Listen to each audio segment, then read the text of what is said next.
It's a very Myles Garrett mailbag here on Locked On Commanders. What if he stays in Cleveland? How do we get the price tag down? And what if Myles just simply doesn't come to Washington? Answering all of that on today's episode of Locked On Commanders.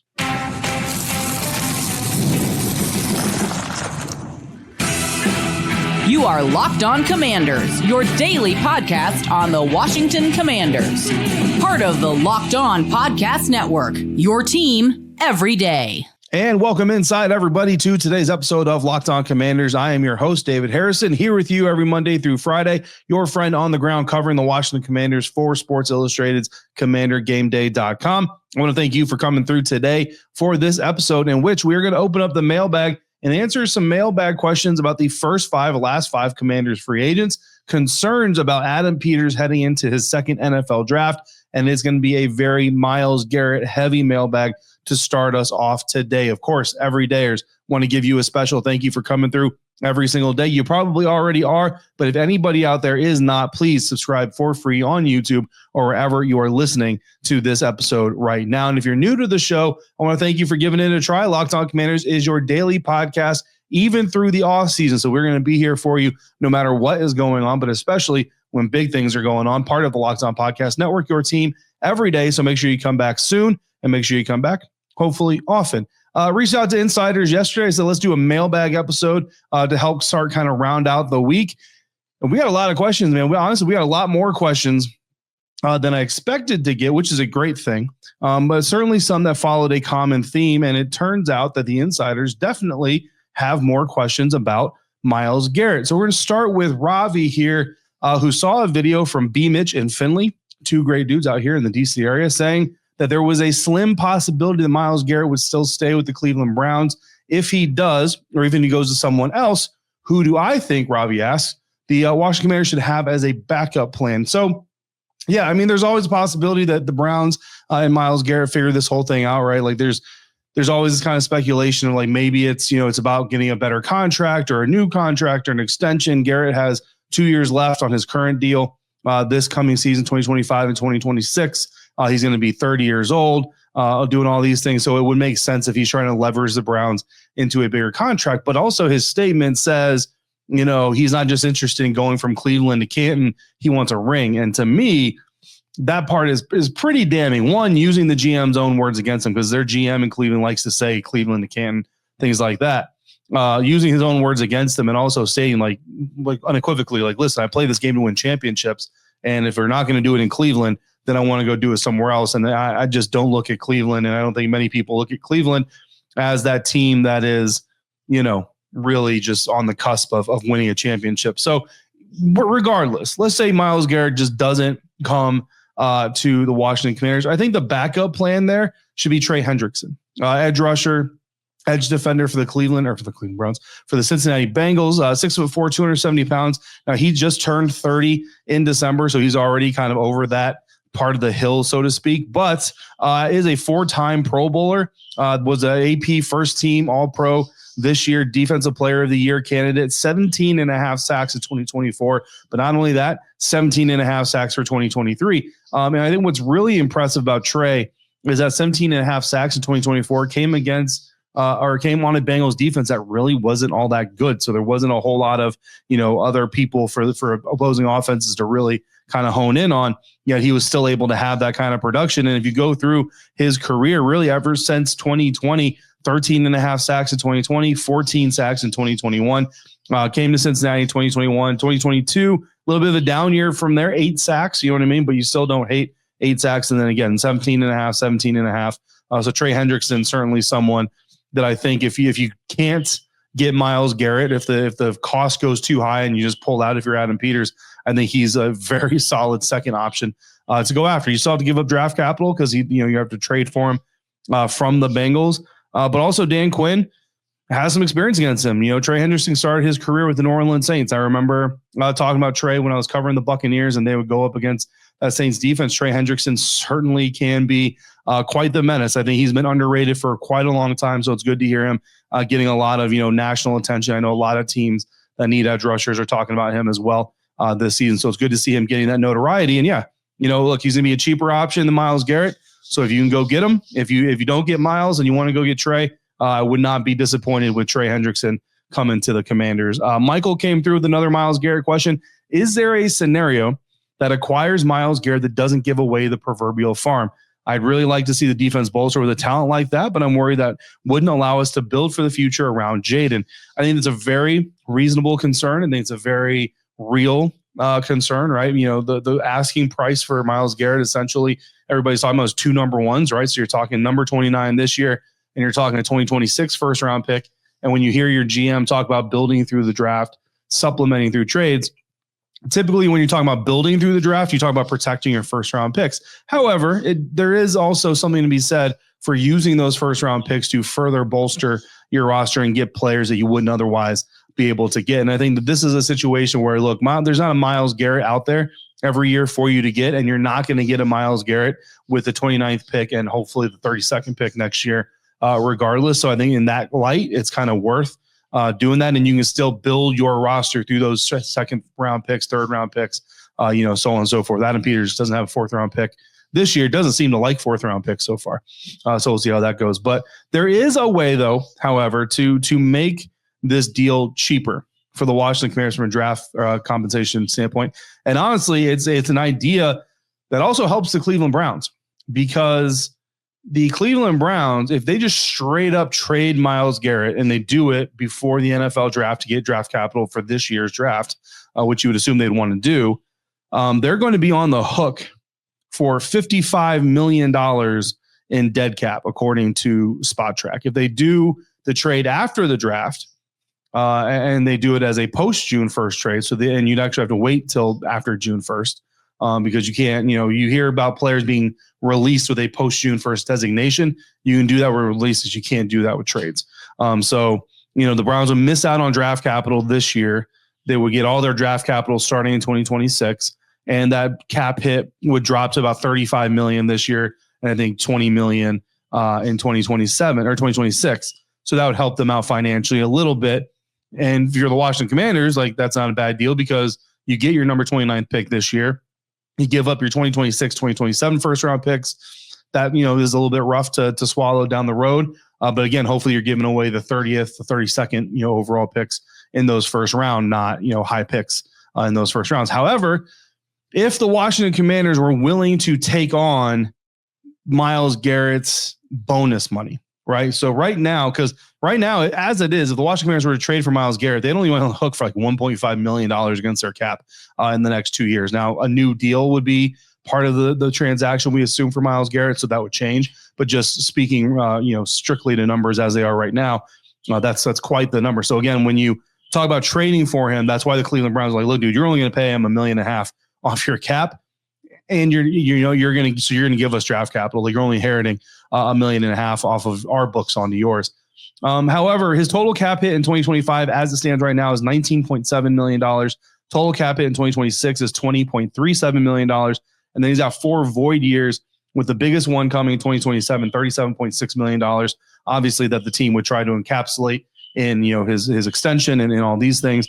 So if you were to take that money off of the Browns' books completely, take all the bonus money, take the option proration money that the Browns have on his contract, do all of that, and take that money off of his books as well, off their books as well, then you can lower the draft capital ask, right? You're still probably going to give up a first round pick, but if I'm taking all the bonus money, if I'm taking all the guaranteed money, you're not taking any dead cap in Cleveland, then I'm going to give you a first.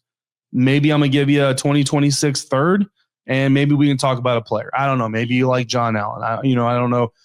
John's name is the one that always comes up in these conversations, right? So, there is a way for them to make it cheaper from a draft capital standpoint. And what's really interesting is obviously the Commanders have that money to go ahead and do that with, especially, let's say you do trade John Allen. You essentially are going to eat up most of the contract you're going to absorb with Myles Garrett by losing John Allen. And you look at the other teams that have been in conversations for potentially being in the hunt here. Las Vegas is one of those teams. They certainly have enough cap space to absorb all of Myles Garrett's contract money, but they're not really the competitor. Plus, they're an AFC team, so there's some thought there. Looking on the list, though, some of the other teams that people have talked about him potentially going to, I know Buffalo has been one of those teams. The Buffalo Bills right now, 29th in cap space, negative $18 million in cap space going into 2025, so they can't really absorb Myles Garrett's contract the way that the Commanders can. So it's one of those things that when you look at the other teams that might potentially be in the market, the Tampa Bay Buccaneers, another one, they've got negative $3.5 million in cap space projected. And again, there's ways to get out of that, but the Commanders are just the team that are much more in position to potentially take some of that money off of the Browns' hands. And if they do that, then you're gonna lessen the draft capital requirement that the Commanders would have to send. So there is a way to make it cheaper if they can kind of work that out, and if the Browns are even interested in saving the money over just getting raw draft capital. So that's also another part of that conversation. Final question on Myles Garrett here. Paul came through. If we don't get Myles Garrett, are there a couple players we can get instead that would be equivalent to Myles Garrett? Well, I will say, I think that on the other side, I think Dorrance Armstrong, Frankie Louvu, as outside defenders, I think the team is happy there. So I don't know that the team is necessarily going to try to replace both these guys. I think you're looking for a really strong end on the other side. I know Khalil Mack is a big name out there. I know he's still been playing at a really high clip. He's a little bit too old for my liking, you know what I mean? But look, a 1-year deal for an almost 34-year-old edge collect Khalil Mack. I mean, I wouldn't hate the taking the shot on it, right? I think Josh Sweat is clearly the number one name out there to watch, the pending free agent out of Philadelphia. Obviously a Super Bowl champion now, a guy who could potentially be looking for a place where he can go carve out his own role. And just continue to bring other NFC East players over to Washington. Hassan Reddick is high up there on the list of potential free agents. I don't know that I would touch him, just given kind of his past and how he's interacted with franchises, however. But there are some options out there. So very heavy Myles Garrett start to the mailbag, but we are going to get to people who are currently on the roster, at least for the team, and get a question from someone who is asking, should we be a little bit concerned about Adam Peters' second draft given what happened with his first draft? We'll get into that on today's episode of Locked On Commanders, part of the Locked On Podcast Network, your team every day. And we're doing that thanks to our friends over at LinkedIn. Today's episode is brought to you in part by LinkedIn. As a small business owner, your work doesn't end when the clock hits 5. Your business is always on your mind, which means when it's time to hire, you need a partner that works just as hard as you do. That's where LinkedIn Jobs comes in, because when you clock out, LinkedIn clocks in. LinkedIn makes it easy to post your job for free, share it with your network, and get qualified candidates all in one place. Post your job with LinkedIn's new feature that can help you write job descriptions and then quickly get your job in front of the right people and with deep candidate insights. And here's a pro tip: add the hashtag hiring frame to your profile picture to double your reach to qualified candidates. So post your job for free by going to linkedin.com/lockedonnfl. Again, that's linkedin.com/lockedonnfl to post your job for free. Terms and conditions apply. Continuing now, today's episode of Locked On Commanders. And if you want to get even more out of the Locked On Commanders podcast or be a part of these insider mailbag episodes like we're doing today, go to joinsubtext.com/lockedoncommanders. And from there, I'm going to text you, but you're also going to text me your thoughts, your questions, your analysis, your opinions, and just your general conversations. And as news unfolds this offseason, we will have insider exclusive Zoom conferences where I'll get together with insiders on Zoom and we'll just kind of chat it up and talk about what is going on with the Washington Commanders. So sign up again, joinsubtext.com/lockedoncommanders. You get the first 2 weeks free. We've got a couple new insiders this week as well. Want to welcome you to the group as well. Look forward to interacting with you all off season long. Our next question comes from Trevor. And Trevor asked a doozy. This one's going to take up our entire second segment here. I'm not hating on Adam Peters, Trevor says. Obviously, he crushed free agency in the number 2 overall pick. But do we worry about the draft class, especially that round 2 to 4 range? You got basically nothing from Ben Sinnott. You got very little from Luke McCaffrey. You got a bunch of playing time for Johnny Newton, but I remember maybe one splash play, and he rarely showed up on the stat sheet. You could say Peters thought they were projects, not ready in year 1, and it makes some sense because it was a total rebuild, despite what they say.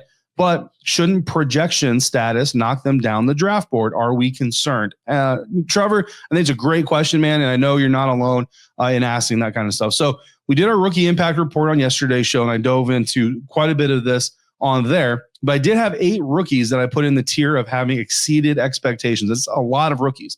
It doesn't include Jaden Daniels, who I think we all expected to be good, but I don't know that everybody expected him to be great.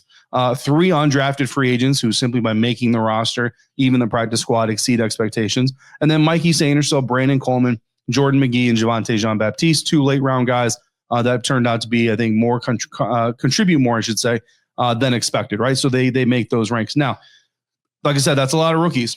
But I think to your point, Trevor, you'd rather those 8 players that exceeded expectations, right, come from your day one, your day two crop as much as possible if you're going to call it a home run. And I think that's kind of the important thing is like when we designate, how effective or how good was Adam Peters' first draft class. I don't know that anybody's calling it a home run as a collective. Obviously, Jaden was a grand slam by himself. You know what I mean? So maybe that can lift him up.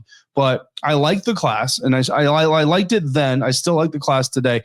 But I think it would be fair to call Adam Peters' first draft class a work in progress with an incomplete grade. While on the surface, we would say, well, the class was turned in April 2024. It's a 2024 project. So no, you grade it now. We always look at these, right? We haven't done this here on the show yet, but 3 years later, look at the draft class. How successful, how unsuccessful was it? And obviously 3 years ago, we're talking about Ron Rivera draft classes. So you can brace yourself for a little bit of that conversation when it comes. But when you look at this draft class, 2 second-round picks, Johnny Newton and Ben Sinnott, not as impactful as maybe we'd hoped they would be. And third-round pick, wide receiver Luke McCaffrey, didn't really seem to develop in season as much as others did, like Jaden Daniels, Mikey Sainristil, and Brandon Coleman. And those guys are ones that fit into Trevor's window here, second to fourth round, really that you're looking at. Now, I've long subscribed to the theory that when you draft day one or day two picks, you are expecting those guys to contribute in year one. To what extent can vary, but you're expecting them to be contributors to a certain type of extent. Not expecting them to be stars necessarily. Now, having 2 or 3 of those 6 guys that you got in day one and day two have minimal impacts certainly can lead to some disappointment. Certainly leads to some of the concerns that Trevor is voicing here and other Commanders fans have voiced as well. Now, should we be worried? I think that's where the rubber meets the road. Right now, I'm going to tell you no. Now, here's why. Because Trevor kind of alluded to this. They can call it a retooling. They can call it a rebuilding. You can call it whatever you want. But at the end of the day, this Washington Commanders team in 2024 stripped down to less than 40% of the inherited roster, less than 20% of the inherited coaching staff being retained, and a front office that literally completely reorganized the way they were operating. And they made all those moves less than 90 days away from the NFL draft, less than 45 days away from the beginning of free agency. That's a lot to take under in 1 year. It's hard to get all the evaluations, the needs, the values, make sure that my vision matches the scout's vision, all that stuff, all going in the same direction. So I think what AP did in his first draft was maximize potential. Jaden, clear. The potential there was clear, I think, from everybody. By the time we got to April, everybody understood that. Now you look at Johnny Newton. I was on Ben Stanning's podcast heading into day 2 of the 2024 NFL draft. We discussed Newton as a sexy option, but not one that was necessarily fill a need. And we actually pointed guys like Cooper DeJean and Mikey Sainristil at that pick of their needs, but were also sexy. So, the Commanders went with one of those guys, obviously later in the second, got a lot of production out of him in year one, but they took Newton with the understanding that Jonathan Allen and Deron Payne were still their number one DTs, like their 2 number one DTs. So that pick clearly was more about future potential, rotational usage in year one than it was about Newton being a full-time player in year one, which he ended up becoming when John Allen hurt his pectoral muscles. Now, then there's Ben Sinnott. I think Sinnott was planned on getting a much bigger role. I think they planned on him having a much bigger role, but then Zach Ertz showed up to veteran mini camp, OTAs, training camp, looking like a spring chicken. And it was really hard to justify sitting Ertz just to get this unproven rookie some more reps. You got to go with the guy And I think, with Cliff Kingsbury and Ertz's connection, as soon as Ertz came in balling out, it essentially put Ben Sinnott in a position where he wasn't going to be able to contribute as much as a rookie. Now, this offseason, I think there's a real possibility they bring back Zach Ertz. Maybe they let John Bates walk in free agency so that Ben Sinnott can move up the depth chart. And then you target a day 3 tight end. Maybe go in the free agency pool, get a cheap tight end to be your third guy to compete with Cole Turner. Let's see how Cole Turner shows up this year coming back into training camp. Now, you also don't forget the team also really likes Colson Yankoff, who is a tight end, but he's a lot like Luke McCaffrey, where played other positions, kind of new to the tight end position. So very much a project there as well. So don't necessarily sleep on Colson Yankoff being that third tight end if he can show some marked improvement between year 1 and year 2. So the project status of some of these guys, why it didn't knock them down the draft board, because I can see where you would come to that conclusion.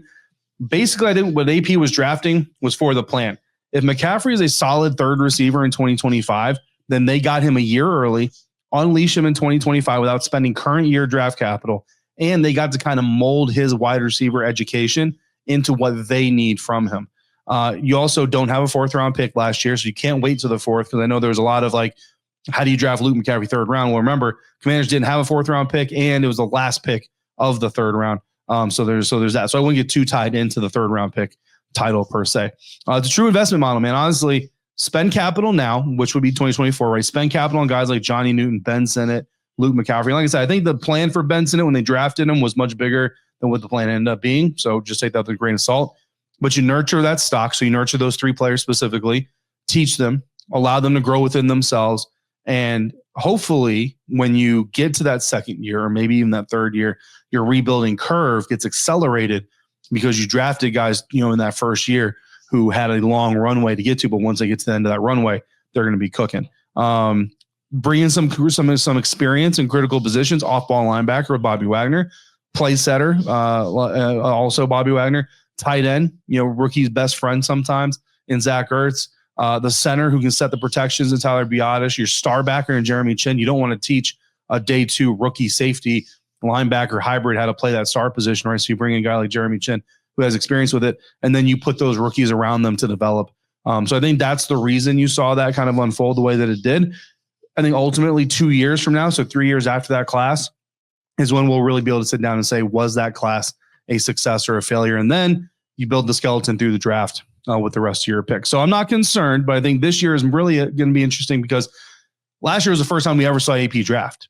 This year is going to be the first time we see AP draft with a competitive roster behind him. So it's going to be really interesting to see how that changes and how he keeps his optionality like he and all GMs love to have on their roster. Speaking of which, who are the first 5 free agents into the Washington Commanders 2025 roster? Who are the last 5 out of the Washington Commanders 2025 roster? That's next on today's Mailbag episode of Locked On Commanders. And today's episode of Locked On Commanders is brought to you in part by FanDuel. When the game tips off, the NBA action is just getting started. And there's no better place to get in on it than FanDuel, America's #1 sportsbook. With FanDuel, you can place live bets throughout the game. So even if you miss the opening tip-off or want to bet on a fourth quarter comeback, you can stay in the action. I did that myself on Wednesday night. Nuggets were playing, Lakers were playing, so I got involved in some live bets. I was actually able to make a pretty good profit off of a $10 bet involving the Denver Nuggets. It was a lot of fun, really kept me engaged with the games that were going on. I'm not the biggest NBA fan, but I do like basketball. If you're looking for a bigger payout, you can even combine your live bets into same-game parlays, which if you're a listener of this show for any period of time, you already know same-game parlays are my jam. Plus, the app is easy to use, and when you win, you get paid instantly. Right now, new FanDuel customers can get $150 in bonus bets if your first $5 bet wins. Just visit FanDuel.com to join today. That's FanDuel.com for your shot at $150 in bonus bets. Make every moment more with FanDuel, the official sports betting partner of the NBA. Wrapping up today's Mailbag episode, we got a question from Rob. What are the top 5 free agents we should focus on keeping, and which one should we consider letting go, and why? So first 5 in, last 5 outs for the 2025 roster. There are 30 options. We did do a breakdown of this earlier in the offseason, but I like the way that Rob kind of framed it here. So 5 free agents. The first 5 free agents that Washington needs to keep, in my opinion. Linebacker Bobby Wagner, tight end Zach Ertz are the top 2. And I think that, I think everybody will kind of understand why. Bobby Wagner, obviously the coach on the field, setting the defense. Joey Jr., the defensive coordinator, mentioned several times during the season that there were situations where for whatever reason or another, whether it was the team running tempo or what have you, that he really wasn't, he was kind of pressed up against the clock to get the call in time. Bobby went ahead, set the call himself, took that initiative as leader on the field. And Joey Jr. said every time he made the right call. So Bobby Wagner's a guy, he said he wants to play. There's no reason the Commanders shouldn't bring him back in for another year.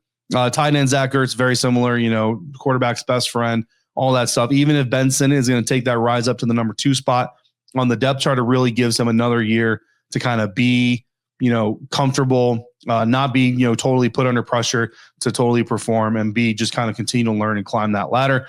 Safety Jeremy Chin is another one. Look, when you have a star position, people call it different, but I call it a star position, a guy that basically is that linebacker safety hybrid. I think it takes a certain kind of player. And when you find one that fits your scheme really well, you need to go after him and keep him. So safety Jeremy Chin is another one. Left tackle Cornelius Lucas. I know a lot of people are going to be surprised to have him on the list for me, but I think having that veteran swing tackle, man, that is so important. And the way that Cornelius went about, flip-flopping reps with Brandon Coleman and who's going to be the starter. Is it him? Is it Brandon? Is it him? Is it Brandon? Handled himself really well. Never saw a down day from him. Never saw an ounce of negativity from him.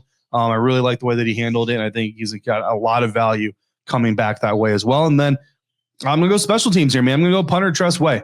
Field position is huge. And I know that Dan Quinn is a guy who likes to go for it on a lot of fourth downs. When you have a punter like Tress Way that can help you control the field position game, you really need to go ahead and keep him. Don't create a problem where you didn't have one to begin with. 5 free agents that the Washington Commanders should let walk. So the last 5 of the 30 that I'm looking at here. Cornerback Benjamin St. Juste. I love the kid, really do. I wish him all the success in the world. I just don't think it's going to come in this system. I just don't think he fits the aggressive nature of it, as well as obviously Joe Witt Jr. would like him to, and I think he just needs a fresh start. Wide receiver KJ Osborne is someone that was added to the roster during the season last year. A lot of people were very excited about his arrival. I'm going to be honest with you. I didn't really get all the excitement about him arriving, not like to disrespect him by any means. I just didn't really see the automatic kind of boost in the receiver room. Clearly, the team didn't really use him. So I think, he's kind of an easy one to identify as walking away. Defensive end, Cleveland Farrell. I think he's a guy who was brought in kind of for his ability to hold the point of attack, set the edge, do those things.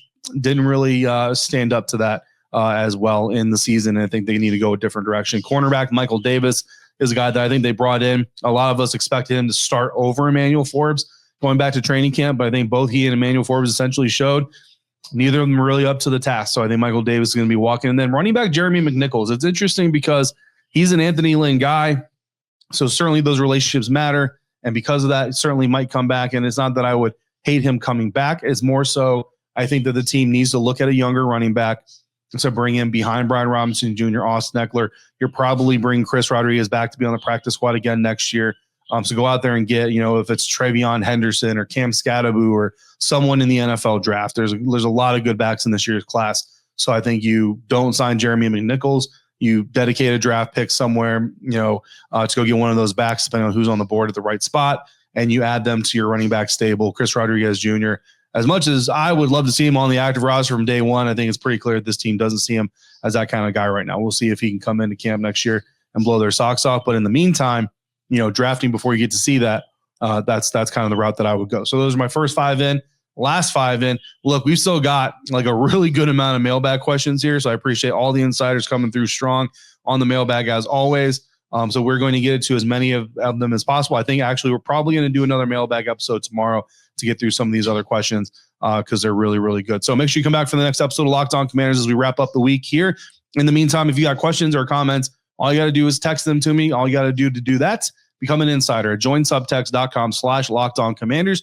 For your next listen, check out the Locked On NFL podcast. Tyler Rowland kicks you off every morning with a double shot of NFL espresso. And then in the afternoon, come back through for some real NFL talk with Tony Wiggins. It's the all-new Locked On NFL, and it's twice per day. As always, I want to thank you for making Locked On Commanders your first listen of the day. Every day, everydayers, I want to thank you for coming through every day. And until we speak again, if you're out and about, please be safe, be kind, and I will see you right back here next time for another episode of Locked On Commanders, part of the Locked On Podcast Network, your team every day.